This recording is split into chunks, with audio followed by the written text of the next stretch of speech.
Tatlo na dapat nating tandaan. Trust the process and trust the planner. Ibigay mo na, ipagkatiwala mo na sa Panginoon. May mga pagkakataon, natatakot ka na parang mahuhulog ka.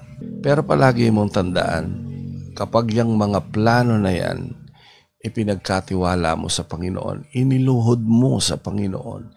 Hindi basta ipagkakatiwala, iluluhod. Talagang, Panginoon, tulungan mo akong magtiwala sa iyo.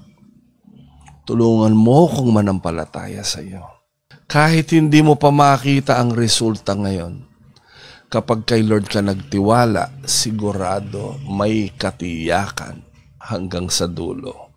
Ang timing niya, hindi ito ang timing mo.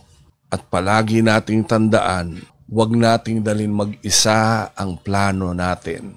Tiyak, the Lord will direct your steps. Hilingin natin sa Panginoon, tulungan niyo po kami na isuko namin lahat sa inyo. Gusto naming magtagumpay, pero higit sa lahat, gusto naming makasunod sa kalooban mo.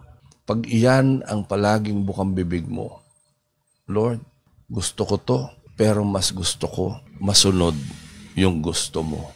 Ipagkatiwala mo sa Panginoon ang lahat ng iyong gagawin at magtatagumpay ka.